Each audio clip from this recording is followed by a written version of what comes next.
The one piece, mentorship and network.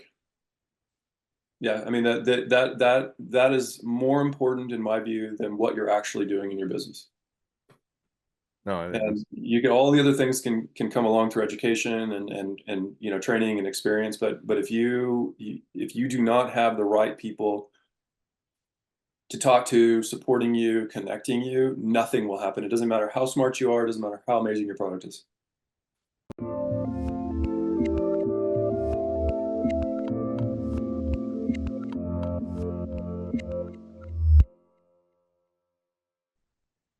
hey everyone, this is Devin Miller here with another episode of The Inventive Journey.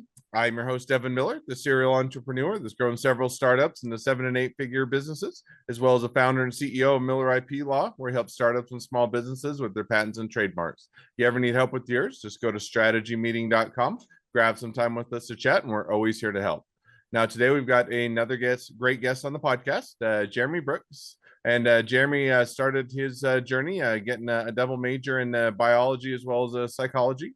Was also a self-prescribed or self-taught hacker, and then got a job as a senior for an IT and security, and went into consulting or for a consulting company in Austin, and worked for a number of clients there, and then worked to help people get contact information from their phone, and built a software built software around that. Did it as a startup, and ran himself in the ground with a few of the other co-founders. Before afterwards, I built a few e-commerce businesses since then, including and then built a marketing business, a SaaS company, and then built a glamping retreat company, which continues to do, and also helps companies get from go from small businesses to mid-sized businesses. So been quite the journey. And with that much as introduction, welcome on the podcast, Jeremy.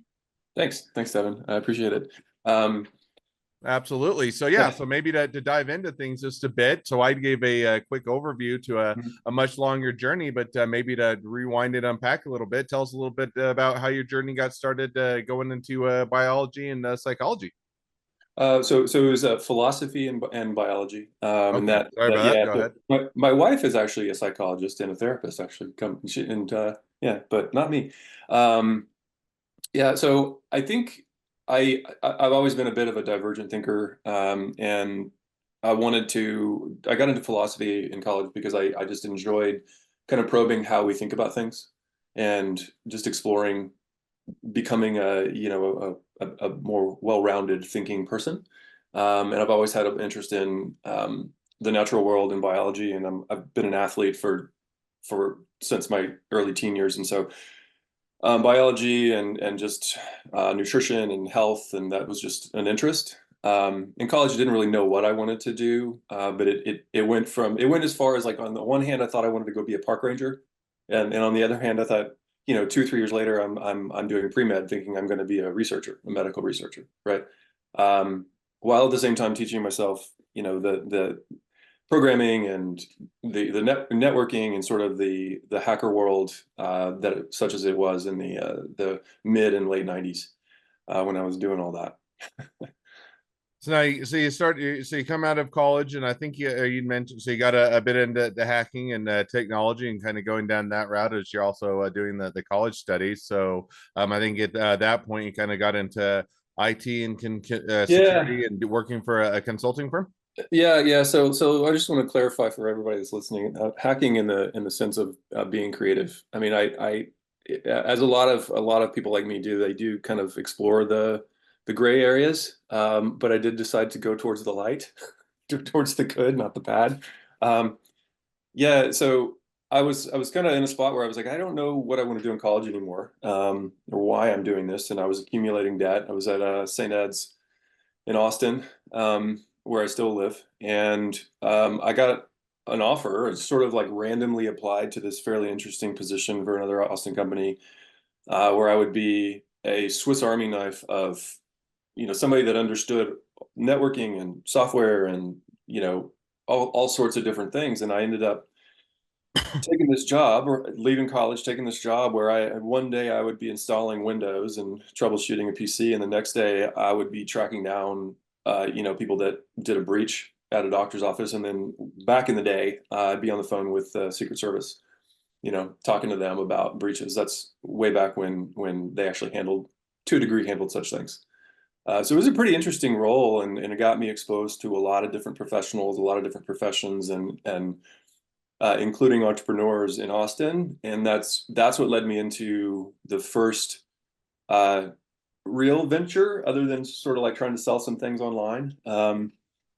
And that was what you mentioned originally, Devin, which was how do we, pre-iPhone, right? How do we get email and contacts and calendaring and tasks, and maybe even be able to browse through our PCs to send, a resume or a photo, back in the days of the flip phone. And cracked that nut with some friends. And at that time, I knew nothing about funding or venture capital, and only knew a tiny bit about marketing and advertising. But we did finish it, got some clients, and that's what you had mentioned, kind of ran ourselves into the ground just because we didn't have any money to market. And I was a new dad, and so I was like, oh God, like I don't know what to do here. And I ended up kind of shelving that. It turned into some open source projects. I did some conversation, some talks at open source groups, and went to work for Broadjump, which is one of the first like broadband proliferation companies in Austin. So I think that was a long answer to your question, but yes. No, it sounds like it was a great journey. So now you see, it said, okay, everybody kind of got worn out, Yeah. scope bigger in scope, and otherwise took the direction to where had to, or had to reassess things. And I think from Yeah. there, you mentioned that you got or went into a few or doing a few e-commerce businesses, and then Yeah. Yeah. marketing and Yeah. SaaS. So walk us through a bit more about Yeah. kind of the next part of the journey. Yeah, right. So the work that I did at the same time of doing the contact thing, that whole contact like WAP phone, flip phone thing was called Mobile Office or Mobile O. But at the same time, I was growing a customer premises equipment e-commerce play, and customer premises equipment is like phones and landline type stuff and cordless phones and other sorts of gadgets. So this was also like early 2000s, like 2001 to 2003. And through that, I learned, this was going on at the same time. I learned quite a bit about paid ads and media and kind of brand awareness and whatnot to a degree. And it got me a number of enterprise level clients sort of on the side, doing e-commerce and connecting e-commerce sites to fulfillment centers. So some of my early clients that spun out of that were Century Telecom, and back when Southwestern Bell was a thing, Southwestern Bell, AT&T, and Verizon, all at the same time. So I had a pretty healthy little e-com and SEO and paid ad consulting group. So the e-com play, we wrapped that up just because there just wasn't enough margin to the amount of time and money we were having to spend on that. But those clients kind of kept going, and it grew into an SEM agency, so ad management and whatnot. But being a hacker, engineer, entrepreneur, I pretty, after about 4 or 5 years, I kind of found myself like I have all these clients making reasonable money. I want to continue to grow the business, but I was in a spot where I was spending, 50, 60 hours a week managing, ads and managing budgets and managing creative, as well as kind of being the head of ecom. I mean, I had a team and an outsourced team that was doing a lot of that, but I was just way too busy. And I thought, Jesus, if I bring on another client, I'm going to explode, right? Mm. And so I kind of put my thinking cap on and came up with, I mean, not kind of, I really leaned into this. I thought I want to try and code myself out of a job. And I created some formula based on what I had learned and what I was doing for these clients, created some formulas and then automated those formulas to manage paid ads. So on like AdWords, and at that point it was still Yahoo ads, and there was no Bing yet. And I managed to hit my clients' ROI targets within a couple of percent, kind of predicting out like a quarter of the way out, like 3 to 4 months out.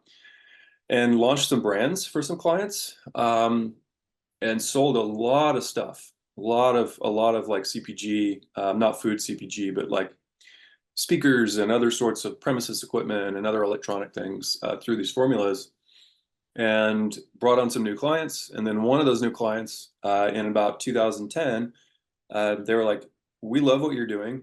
The irony of that was that this other company had bought a whole bunch of NCAA and NFL and websites, merchandise websites, right? And they had purchased this kind of without really knowing how to get under the covers, which is what I knew how to do. I could examine the advertising, examine where the spend was going, and determine, is this actually going to be profitable or not? And when they came on as a client, they handed me, I want to say it was like 15 different websites, plugged it all into this system that I'd made, and the system immediately started to collapse their ad spend, right? Which kind of freaked them out because suddenly their sales are dropping. But what it exposed was, you guys are completely underwater with all of your ad spend, and you were sold a pile of websites that were literally making no money.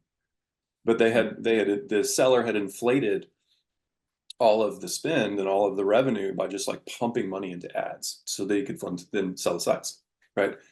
Well, that didn't go how they expected, but they did. These guys were smart in that they did realize that what they had found with me and my technology was actually worth acquiring. And so in 2010, I sold the tech and sold the agency. And then we took on, we formed a new company, new vision, and took on about $1 million in seed money, and grew that to almost about $1 million ARR after 2.5 years, something like that. Mm. Created this new platform, on and on.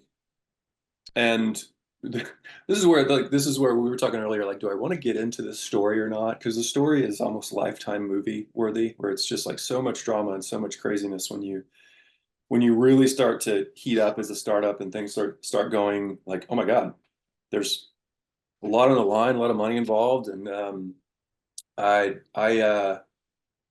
overworked myself to the point of ended up being in the hospital. A lot of nights fueled with tacos and coffee and coding sessions that were 24 to 30 hours, just nonstop. So kind of like the typical startup grind of the tech entrepreneur. Mm. So that was, you asked about how did I get into SaaS. That's how I got into SaaS. Was it created an automation platform for managing ads, paid ads, and SEO, and that got bought, and then we just continued to on ramp up that direction.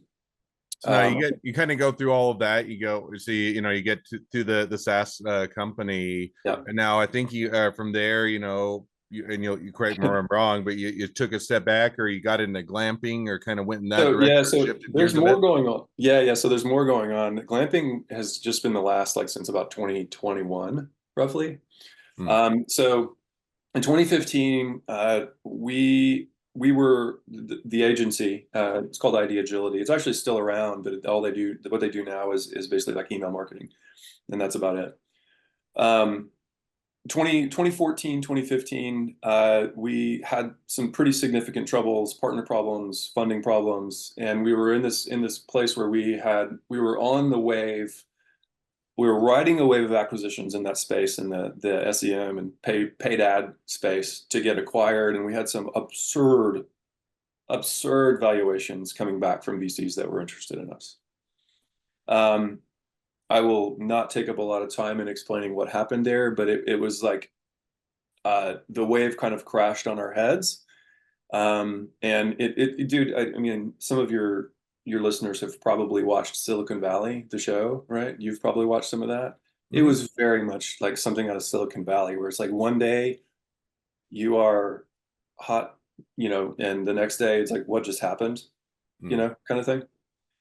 So I was like, guys, I can't do this anymore. Like I said, I ended up in the hospital from stress, and took a break. Well, and at around the same time that I originally sold all this to this new group, and we started this new company, ID Agility, I had also created a fitness product called Primo Chalk. So it's chalk for lifting and climbing. So I'd been a CrossFitter or a climber for years at that point, many years. Um, and I launched that product through all of the SEM and paid ad stuff that I knew how to do. And we ended up, this is a side business, right? This is a CPG business. And that we ended up sponsoring the CrossFit Games for a couple of years. And getting into some pretty good channel distribution deals, one with Rogue Fitness, and then yeah, of course, Amazon. It's one of the bigger brands on Amazon in terms of chalk these days.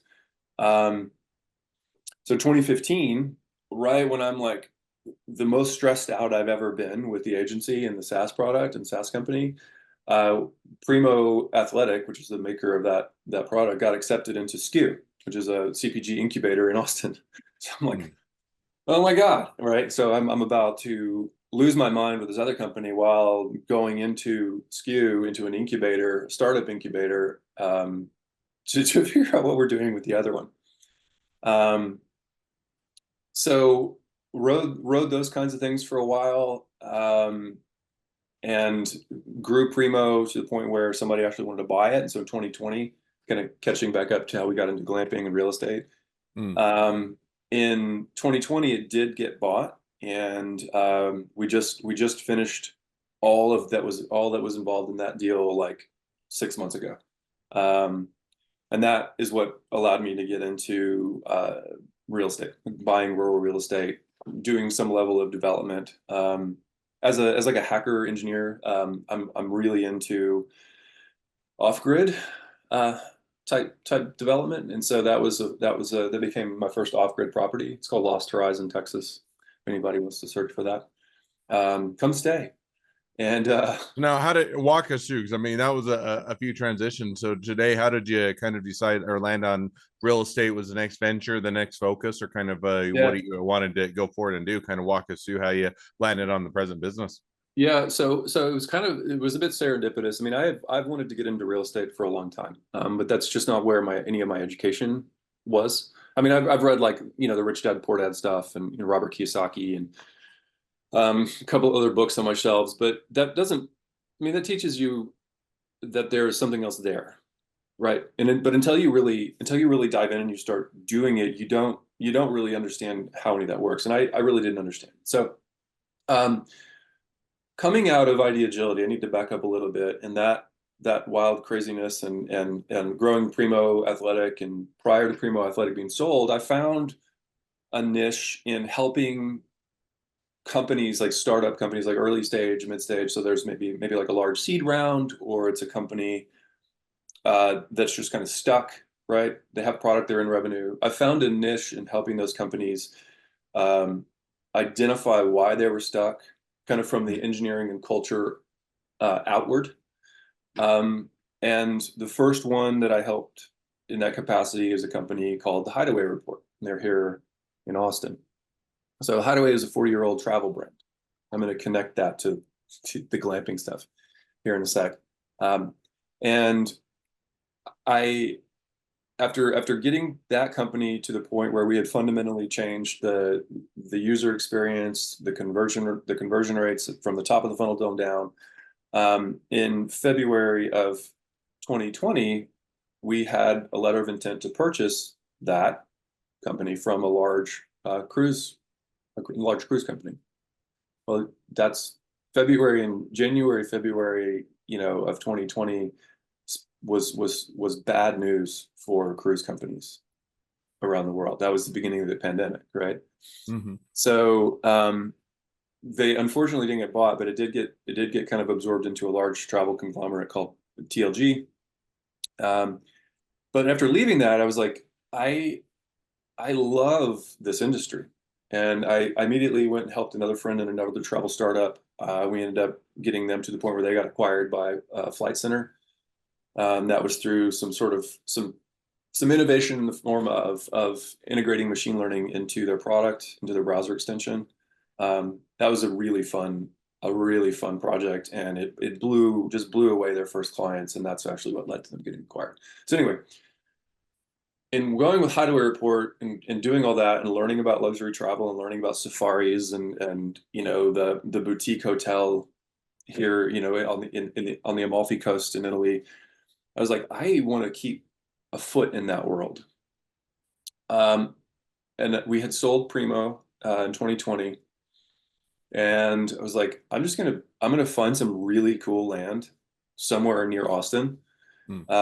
and I'm going to do something really cool with it. And it's kind of a creative, crazy entrepreneur. I didn't really know what I was going to do, but we found, my wife and I found this piece of land off the Lampasas River, about an hour and a half from Austin, and I just kind of retreated out there and just thought about what can I create here, and that's when I created Lost Horizon.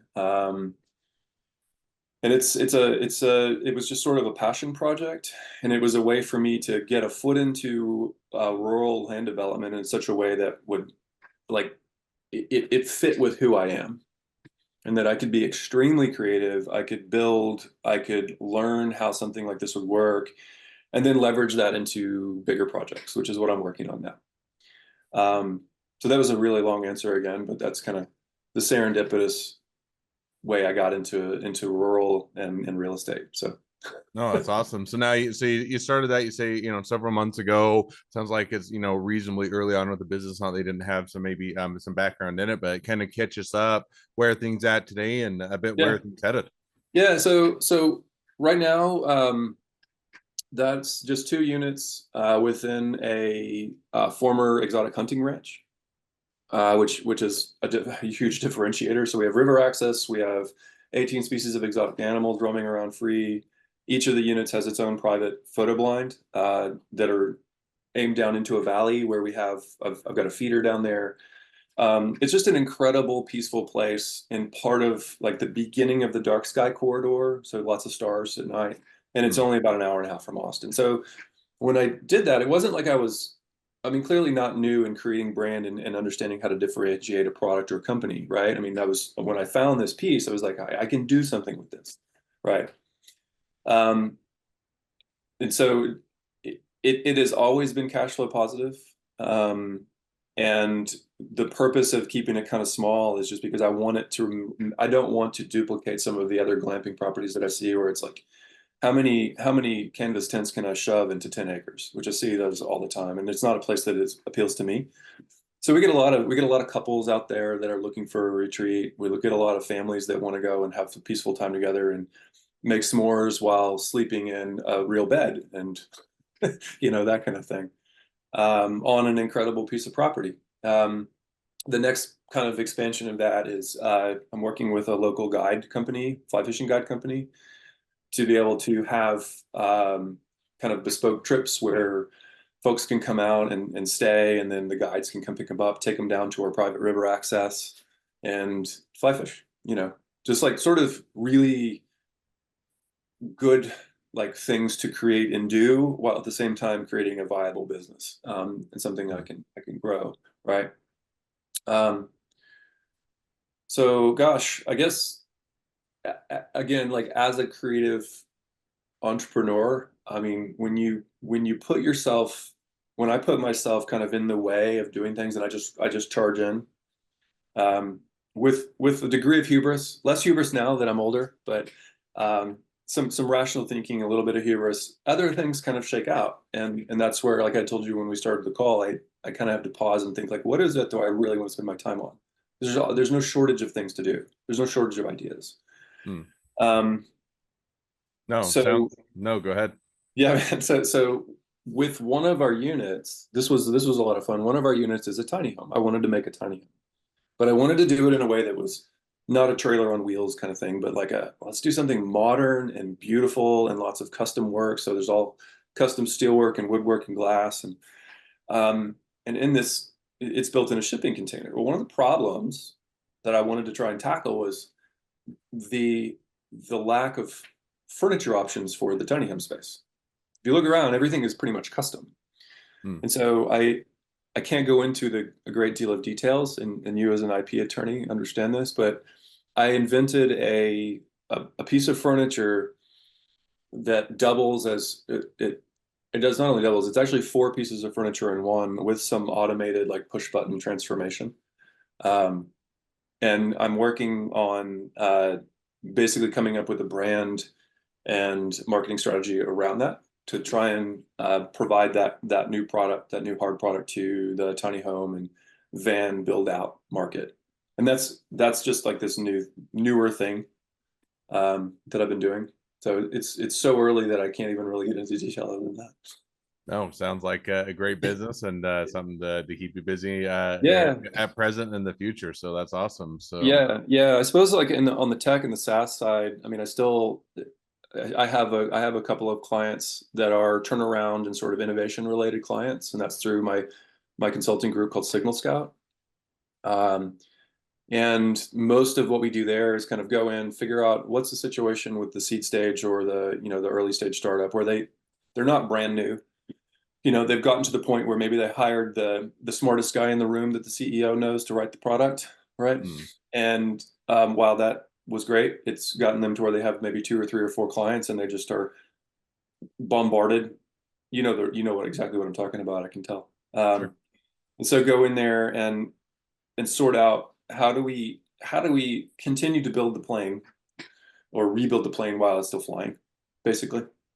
And Yeah. and having done that a number of times, successfully as well as unsuccessfully, I can pretty quickly understand what the problems are and help with, you know, be a mentor to people, be a coach to CEO, be an architect, be an engineer, and get the client to the point where they are like, ah, we see the end of the tunnel now, and we're able to take advantage of, say, AI or modern data practices to really make more informed decisions instead of just constantly scrambling, which is what I find a lot of. So it's kind of a Signal Scout's kind of like a merge between a turnaround focus at the engineering level and the cultural level and a data practice. So Awesome. Well, yeah, and that's actually intellectually that's the most fun that I have. Is it's getting to see and getting to help people really like up level and getting to help founders and CEOs begin to realize their vision and come out of a place where they're stressed and terrified, um, and worried that they're not going to get their next milestone, they're not going to get their A round, whatever it is, to oh my God, we're there. All right. sounds like an awesome place to be, and definitely plenty to keep you busy with, and plenty to go forward with. So Yeah, that's man. great. So, well, now as we kind of wrap towards the end of the episode, or catch to the present day of where things are at, always a great time to transition to the two questions I always like to ask at the end of each episode. So we're going to jump to those now. So the first question I'd like to ask is, along your journey, what was the worst business decision you ever made? What'd you learn from it? Oh man, the worst. I think the worst business decision that I've ever made. This is not a simple answer, right? And so I'll be quick, but it is not trusting myself enough, and then kind of trusting other people to do particular jobs within companies that um, they really had no business doing. And for me personally, I mean, just personally, that came from those. That was early on in the entrepreneurial journey, um, and that came from a place of low self belief in Mm, myself. And so I would let somebody else take the reins that would convince me that, oh, I'm great at they're great at X, Y, and Z. And those are difficult to look back on now and realize that the answers were so simple, but this is years and years and years into the future, and I've had a lot of growth and change but these days I trust but verify. I hold people accountable better than I used to, and I think I had thought about this answer before you asked it, and I've kind of like added to it, but I think it's important for entrepreneurs to recognize when they are falling victim to their own perceptions and emotions versus stepping back and getting a real perspective and a real dose of reality. And I think that mentorship and the network and the people that you surround yourself with are the ones that can help you see that. Awesome. So No, I definitely think that, that's a great piece of advice, an easy mistake to make, but a great one to learn from and a great takeaway. thanks, So man. now jumping to the second question I'd like to ask, which would be, and kind of goes right off of what you just touched on, but if you're talking to somebody that's just getting into a startup or a small business, what would be the one piece of advice you'd give them? The one piece, mentorship and network. Yeah, I mean that is more important in my view than what you're actually doing in your business.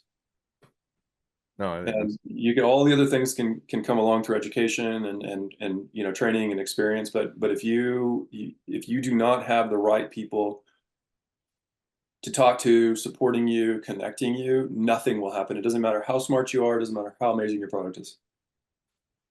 no, I think that's definitely a great piece of advice and a great takeaway for those getting into a startup or small business. So, well, now as we do wrap towards the end of the episode, if people want to reach out to you, they want to be a customer, they want to be a client, they want to be an employee, they want to be an investor, they want to be your next best friend, any or all of the above, what's the best way to reach out to you, contact you, find out more? Yeah. So you can hit up the Signal Scout website. That's signalscout.io. And then contact me through there, or look me up on LinkedIn. It's Jeremy Brooks, Austin, Texas, and you'll be able to find me. Awesome. Well, I definitely encourage people to reach out, support a great business, make a new connection. If nothing else, make a new best friend. So with that, thank you again for coming on the podcast. It's been Yeah, fun. man. It's been a pleasure. Now, for all of you that are listeners are out there, if you have your own journey to share and you'd like to be a guest on the podcast or the recently launched Inventive Fireside series, feel free to go to inventiveunicorn.com, apply to be on the show. A couple more things as listeners, make sure to click share, subscribe, leave us a review. Helps us to reach even more startups and small businesses to help them along their journey to success. And if along those lines you ever need help with patents or trademarks or anything else with your startup, your small business, just go to strategymeeting.com, grab some time with us to chat, and we're always here to help. Well, thank you again, Jeremy, for coming on the podcast, and wish the Welcome. next leg of your journey even better than the last. Thanks, Evan.